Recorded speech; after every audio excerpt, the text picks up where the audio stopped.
OK. Alors, la prochaine présentation va être donnée par Madame Geneviève Labrie. Alors, juste une brève historique de Madame Labrie. Merci d'abord à elle-même d'avoir accepté de présenter l'état des lieux sur l'axe 1. Donc, ici, c'est la question des pesticides. Madame Labrie a obtenu son doctorat en biologie, spécialisation en entomologie en 2007 à l'UQAM. Entre 2008 et 2017, elle a travaillé comme chercheur en entomologie et en grande culture au Sérum, où son principal dossier de travail a été l'évaluation de l'utilité des traitements de semences insecticides et des impacts sur la biodiversité et l'environnement. Elle a ensuite fait un passage dans des organismes de bassins versants afin d'aider les producteurs agricoles à changer leurs pratiques agricoles pour réduire la pollution de l'eau. Elle est chargée de cours à l'UQAM, où elle enseigne notamment le cours d'impact des pratiques agricoles sur l'environnement.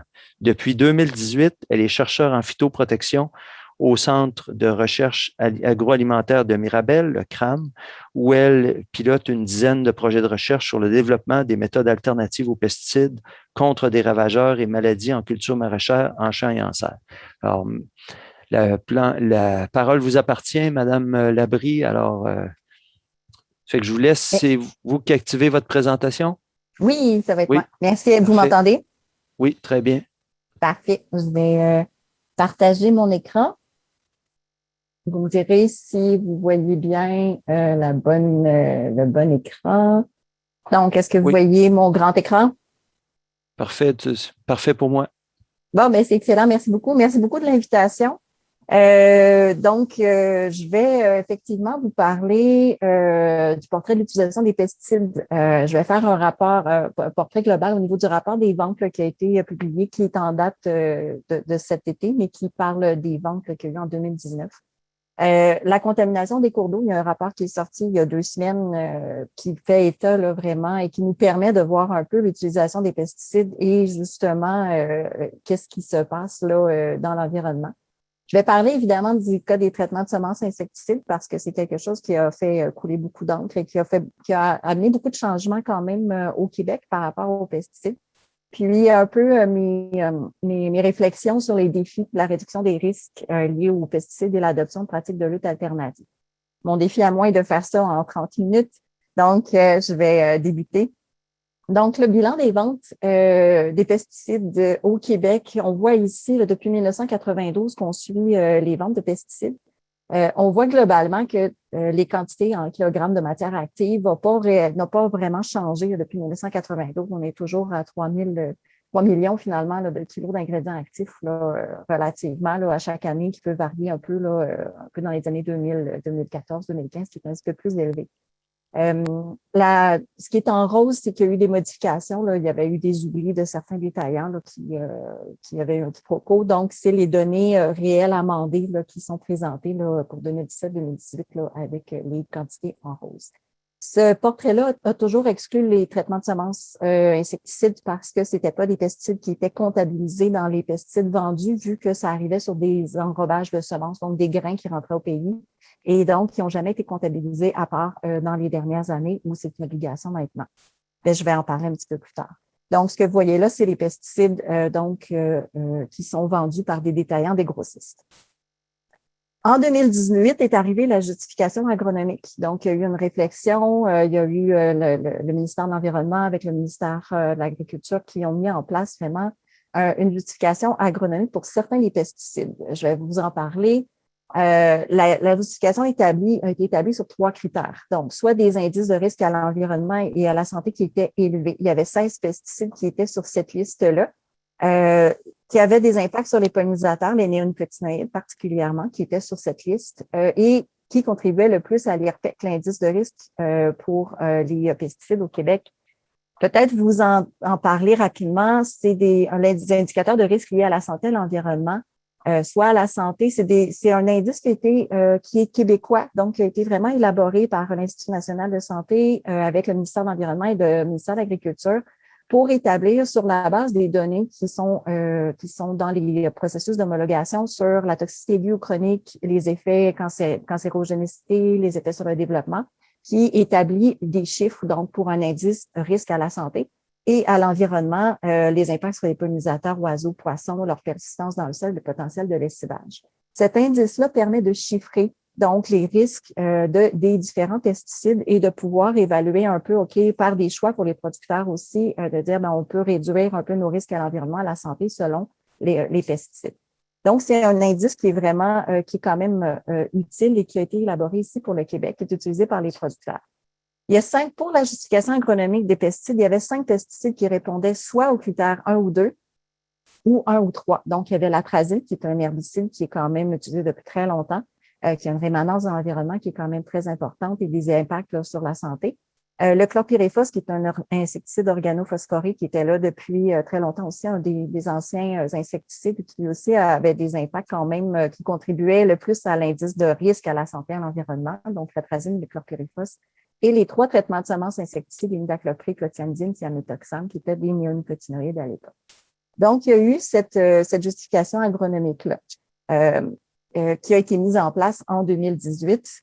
Puis, on va voir un peu s'il y a eu des impacts de cette justification-là sur les ventes et aussi sur la contamination de l'environnement. Donc, il y a eu plus de 3 500 000 kilos de matière active là, qui a été vendue en milieu agricole. C'est 81% des ventes totales de pesticides là, qui ont été vendus là, au Québec. Principalement, on voit que c'est les herbicides qui font la majeure partie des ventes de pesticides.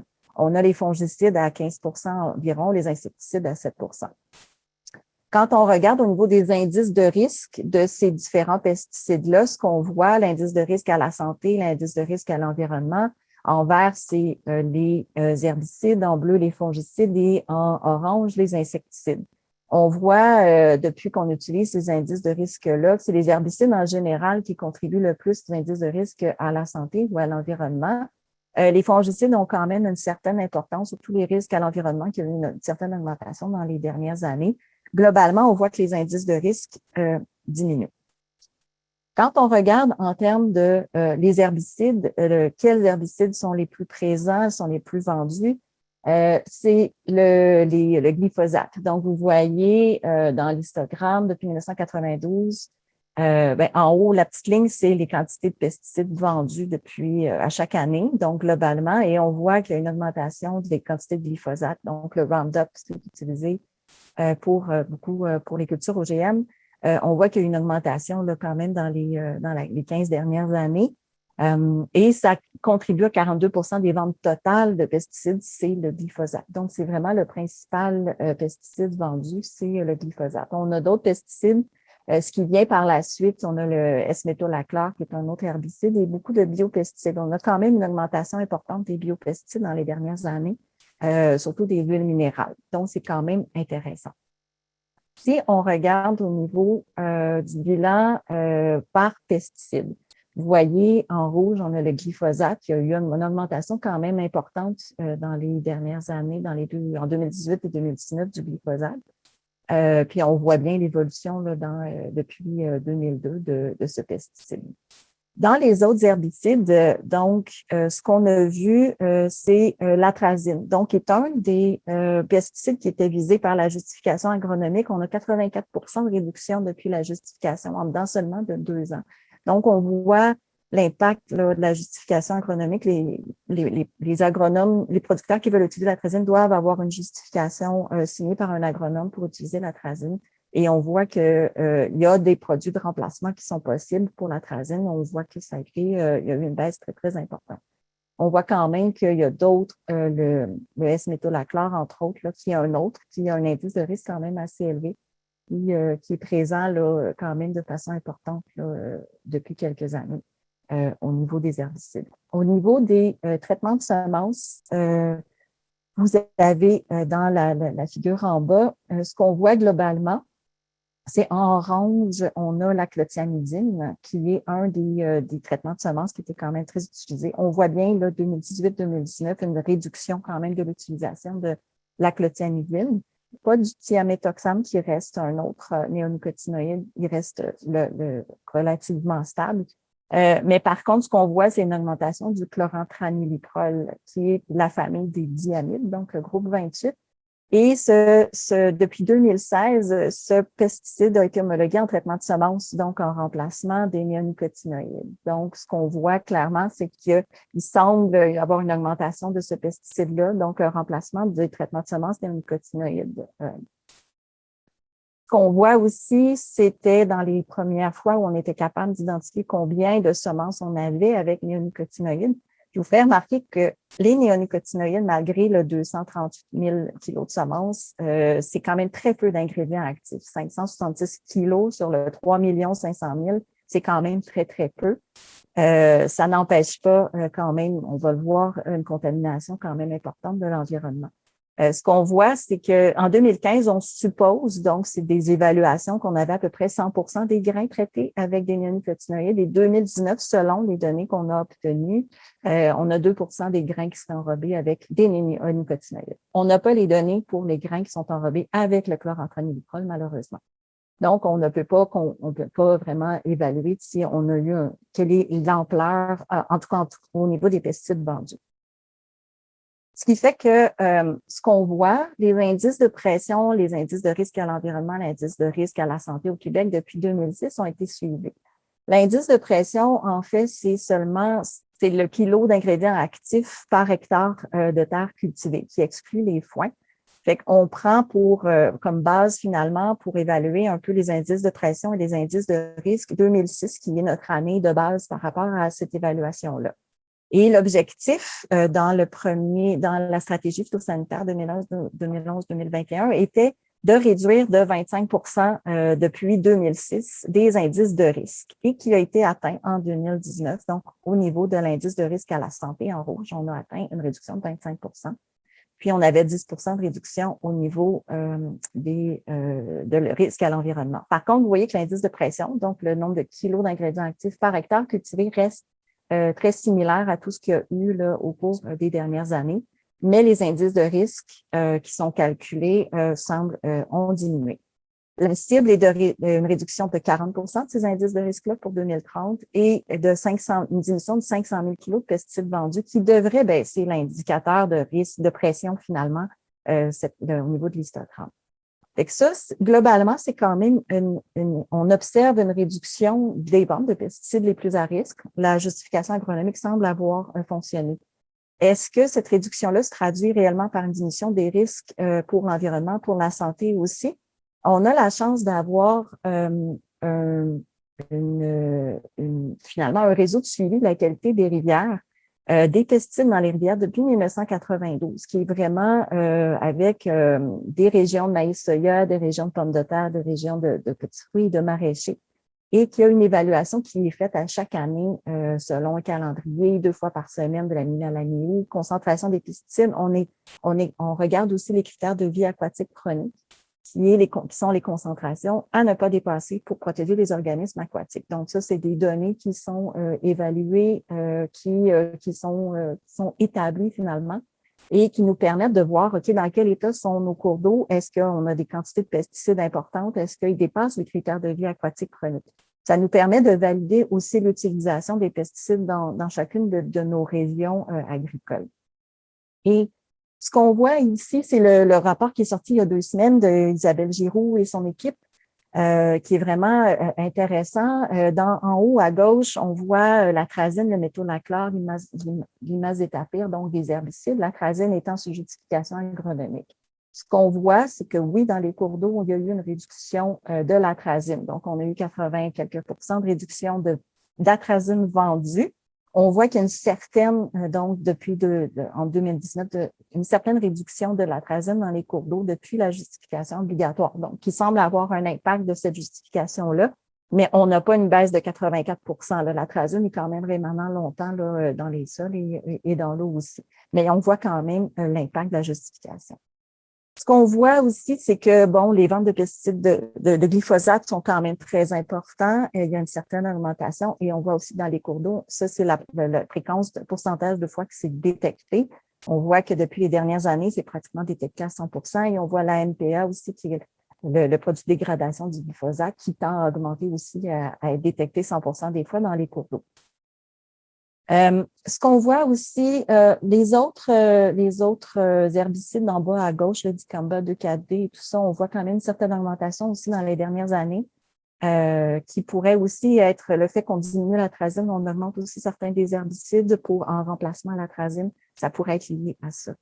Les traitements de semences insecticides, en bleu, en orange, vous avez le clothianidine, thiaméthoxam, qui sont les néonicotinoïdes. Donc, une bonne baisse, là aussi. On voit l'impact de la diminution des ventes de néoniques, donc de traitement de semences. Par contre, en rose, c'est le chlorantraniliprol qui est notre nouveau traitement de semences qui semble clairement avoir changé. Et on voit que c'est maintenant présent dans 100% des cours d'eau au niveau des détections.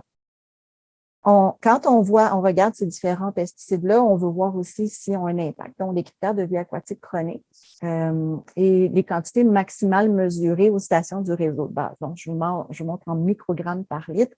Le CEVAC ici que je vous ai ajouté, qui, pour les néoniques, là, thiaméthoxam, clothianidine, c'est très, très, très, très faible. On parle de 0,0083 microgrammes par litre pour des traitements de semences néoniques, c'est très faible. Il était toujours dépassé. Ils sont, à l'époque, je vais vous montrer les figures, mais ça nous permet de voir quand même qu'il reste encore, on les dépasse encore dans les 2018, 2019, 2020. Et ce qui est un peu plus inquiétant, c'est les nouveaux traitements de semences. Donc, le critère de vie aquatique chronique est quand même beaucoup plus élevé, même vraiment plus élevé que les néoniques, et on l'obtient dans les dernières années.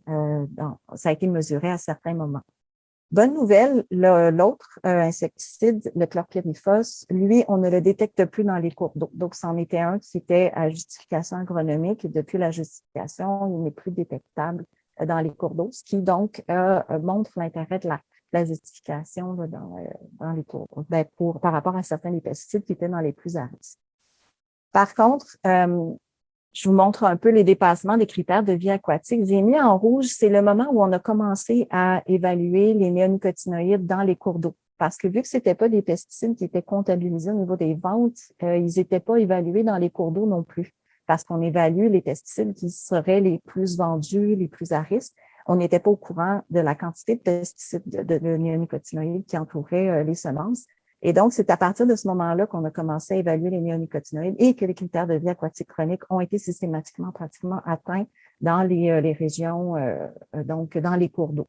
On voit quand même qu'il y a une certaine diminution là, dans les 2 dernières années des critères de vie aquatique chronique, donc liés à la baisse des néonicotinoïdes. La majorité des critères de vie aquatique chronique sont encore dépassés à cause des néoniques. Par contre, le chlorantraniliprol dépasse le critère de vie aquatique dans 3 sur 4 des rivières du réseau et même dans la rivière Saint-Régis, dans 13% des échantillons. Donc, on voit quand même une diminution des traitements de semences insecticides, des néonicotinoïdes. On voit que les critères de vie aquatique chronique tendent à diminuer. Par contre, on voit l'augmentation du chlorantraniliprol. Là, je vais vous parler un peu, pourquoi on doit se préoccuper des traitements de semences si les néoniques diminuent avec la justification agronomique. Je veux vous montrer un peu, les néonicotinoïdes étaient sous surveillance et sont sous surveillance, entre autres, pour le risque pour les abeilles qui était quand même très, très élevé, persistance dans les sols élevés, mobilité dans les sols élevés. On voit les indices de risque à la santé et à l'environnement. Les diamides, qui sont les nouveaux traitements de semences, ont des risques pour les abeilles, certains d'entre eux aussi élevés ou presque aussi élevés que les traitements de semences, mais c'est surtout les risques pour les invertébrés aquatiques qui est extrêmement élevé. Pourquoi je vous parle des insecticides de semences de cette façon-là, c'est qu'on voit justement que les ventes ont changé, on voit que les cours d'eau, on les voit dans les cours d'eau.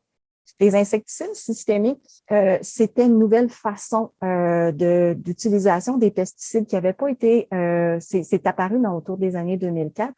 Et en fait, c'est un nouveau fonctionnement de pesticides. Donc, tous les autres pesticides avaient des fonctionnements qui étaient plus en application foliaire, par contact. C'était la première fois avec les traitements de semences insecticides qu'on voyait vraiment des insecticides qui rentraient à l'intérieur de la plante. Puis pourquoi? C'est parce qu'ils se lient très, très fortement à l'eau. Il y a eu aussi au niveau vu que c'était un nouveau fonctionnement, une nouvelle façon de faire, l'ARLA a homologué de façon temporaire certains de ces traitements de semences-là, des néonicotinoïdes. Entre 2004 et 2016, ça a été corrigé. Mais donc, on n'avait pas fait toutes les évaluations environnementales pour l'innocuité de ces pesticides-là. C'est un nouveau mode de fonctionnement, des nouvelles façons de faire. C'était quand même des pesticides très, très, très, très intéressants parce qu'on diminue, vous avez vu, la quantité de matière active, il y en a très, très peu. On a 500 kilos pour le Québec au complet, c'est quand même vraiment très peu.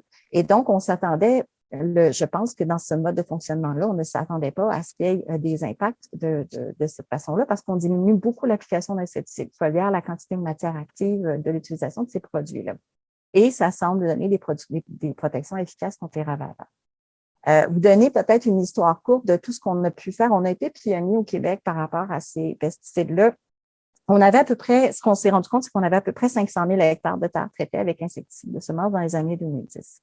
On a été dans les premiers à évaluer, à démontrer les effets des néonicotinoïdes, en fait, sur les abeilles. Donc, avec un de nos étudiants à la maîtrise, Valérie Fournier puis Madeleine Chagnon, on a montré en rucher commercial, en fait, des sections Montérégie comparées à l'Estrie, qui avait réellement des mortalités d'abeilles dans les milieux exposés avec des traitements de semences. Et ce qu'on voit aussi, on a été capable d'identifier la quantité de pesticides qu'il y avait à l'intérieur des abeilles mortes. Vous voyez l'atrazine, métolachlore qui était très important, mais c'était principalement la clothianidine, traitement de semences, qui était au-dessus du seuil de toxicité. Et ce qu'on s'est aperçu aussi, c'est que ce qui n'avait pas été évalué, pris en compte peut-être dans les évaluations environnementales, c'est qu'on était capable de montrer qu'il y avait des quantités très importantes de pesticides dans les flaques d'eau. C'est une nouvelle voie d'exposition qui n'est pas évaluée dans les risques à l'environnement. Les flaques d'eau que je vous montre un peu, on voit énormément d'atrazine, on voit de toutes sortes de pesticides, beaucoup d'herbicides et tout ça. Mais là, les traitements de semences néoniques étaient très élevés dans ces flaques d'eau-là. Et on sait que c'est des moyens où les pollinisateurs, les insectes vont s'abreuver parce que c'est des flaques d'eau, c'est pas de l'eau en mouvement.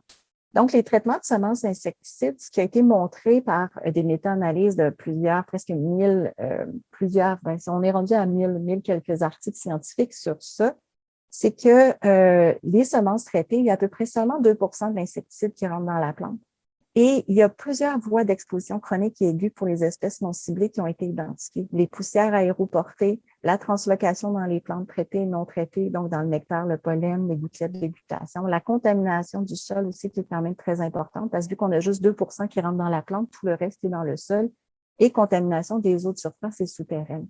Et globalement, c'est le même principe que ça soit des néonicotinoïdes ou que ça soit des nouveaux traitements de semences insecticides parce que c'est des voies d'exposition qui n'ont pas été identifiées quand les produits ont été homologués et qui devraient être pris en compte effectivement. Mais est-ce que ces traitements-là sont nécessaires? Parce que dans le fond, oui, on peut avoir une méthode de lutte qui a des impacts sur l'environnement, mais est-ce qu'ils sont nécessaires?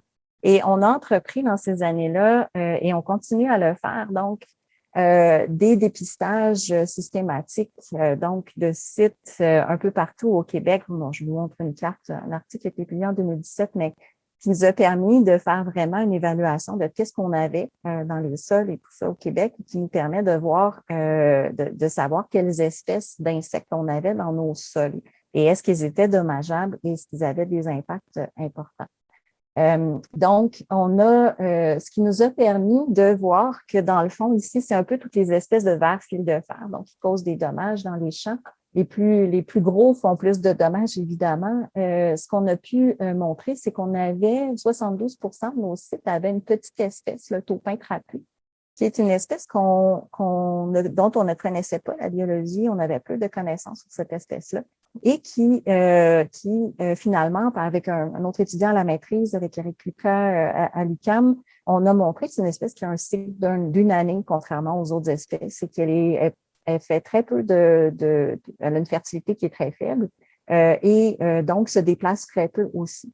Donc, peu de potentiel de dommages. Si on regarde, on suit encore le réseau au niveau des grandes cultures, suit encore les populations et on a à peu près 4 de nos sites année après année, donc globalement là, sur une période de 10 ans, qui auraient des seuils d'intervention, donc de vers fil de fer, assez important pour peut-être justifier l'utilisation de traitements de semences. Donc, c'est 4 seulement et c'est encore valable même en 2020, donc au niveau des évaluations. On s'est intéressé aussi à savoir est-ce qu'il y avait des gains de rendement à utiliser sur ces pesticides-là finalement. On a fait une étude sur 68 sites, 4 années, donc c'était 1,5 hectare chaque essai dans différentes régions du Québec. Des données que j'ai pu publier là, finalement en 2020 et qui globalement montraient qu'il n'y avait pas de différence significative, peu importe de façon générale sur les 4 années. Et qu'on aurait eu là encore à peu près 4 sites là, qui avaient un peu plus de 3 barils de fer par pièce. On continue les études. Il y a des études qui se continuent au sérum. J'ai d'autres projets aussi en cours dans le maïs sucré qui continuent à montrer qu'on n'a pas de différence significative entre les traitements, les sites traités et non traités au niveau du rendement globalement.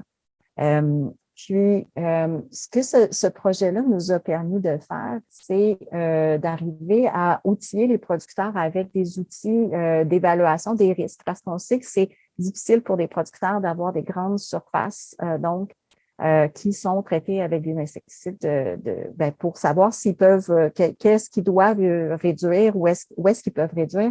Donc, on a quand même réussi avec l'ampleur des données qu'on avait, et c'est un outil qui va être mis à jour aussi, à donner un outil d'aide aux producteurs.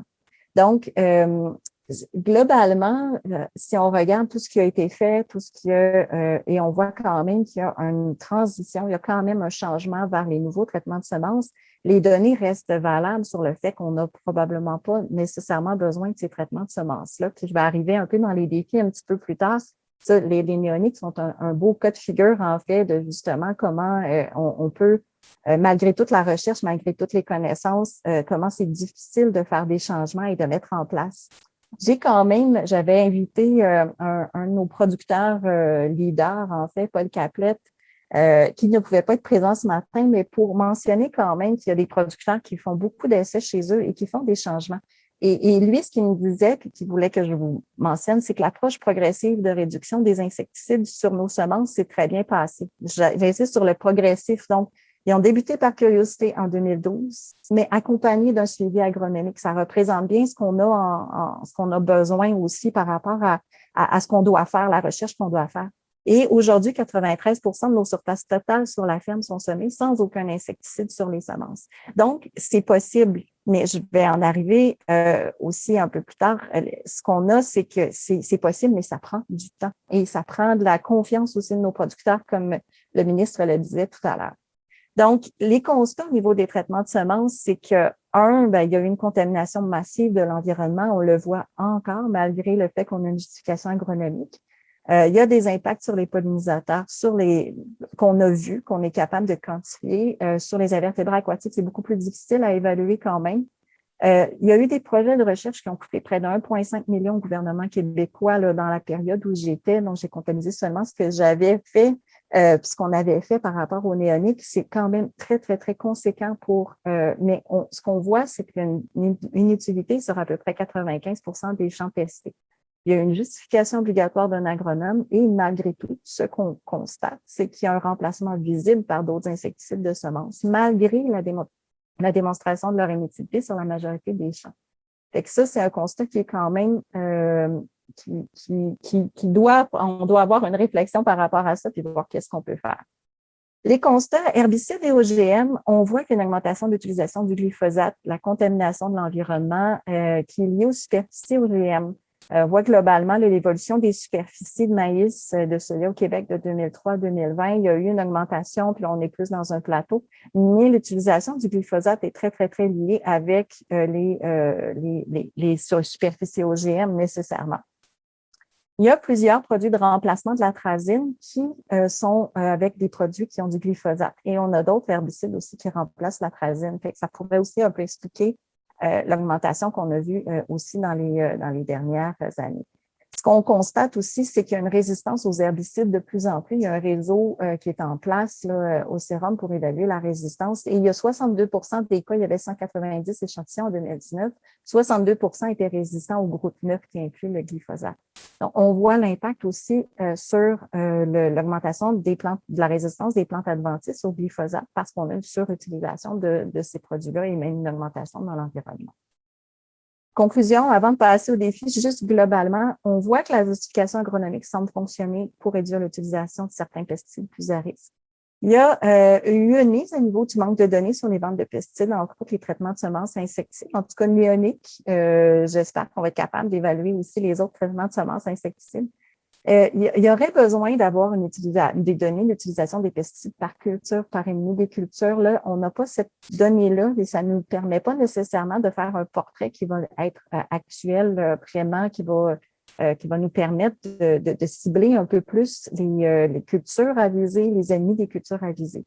Ce qu'on constate, c'est qu'il y a un remplacement, il semble avoir un remplacement d'un pesticide par un autre dès qu'il est retiré du marché ou qu'il y a une limitation. Donc, que ce soit les néonicotinoïdes, l'atrazine aussi, qui semble y avoir un certain direction vers d'autres qui sont avec du glyphosate ou d'autres. Et ça va être un très, très grand défi de collecter toutes les données passées sur l'utilisation des pesticides en agriculture au Québec, clairement.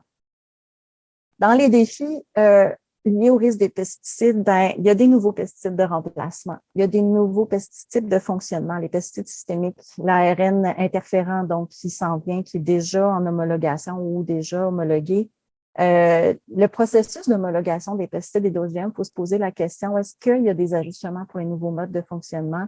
Parce que on l'a vu pour les pesticides systémiques, il y a plein de modes de contamination qu'on n'avait pas du tout pensé, qui n'avaient pas été pris en compte du tout dans l'homologation des néonicotinoïdes. Est-ce que pour l'ARN interférent, est-ce qu'il y a des potentiels de problématiques avec ça?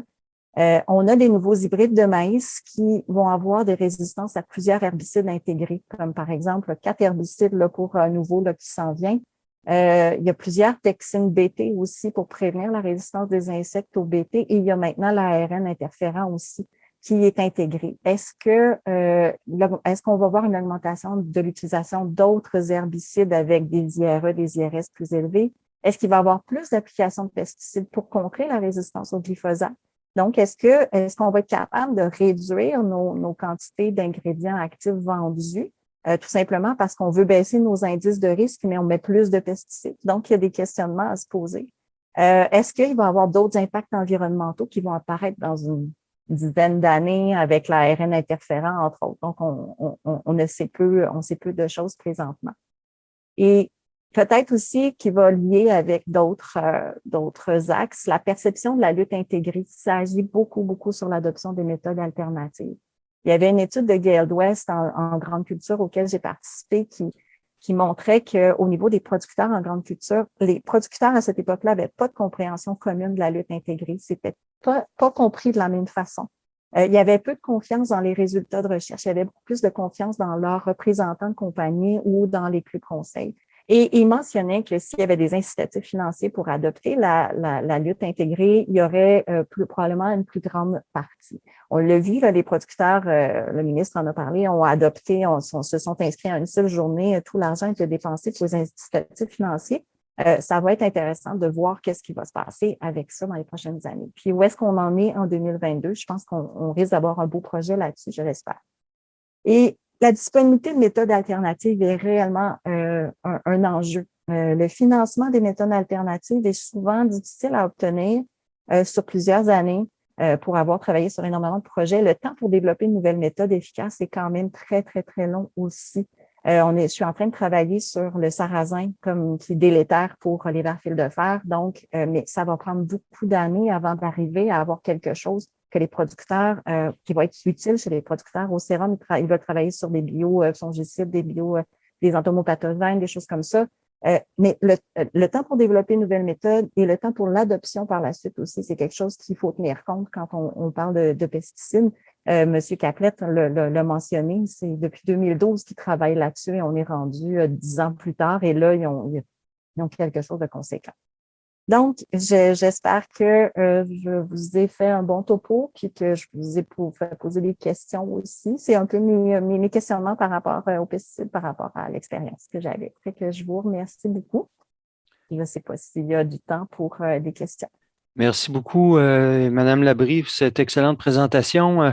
On aurait peut-être le temps pour une ou voire 2 questions maximum, là, si elles sont courtes. Jacques, je pense que tu gères les questions qui rentreraient par la clavardage, mais effectivement, c'est une excellente synthèse. Oui, bien, merci beaucoup, Geneviève. Effectivement, tu as relevé le défi avec brio. pour nous dresser un portrait de l'utilisation des pesticides au Québec. Puis merci aussi de la rigueur là, de tes propos. Souvent, cette thématique-là porte à certains excès, là, mais tu as démontré vraiment une grande rigueur dans tes propos, dans tes conclusions.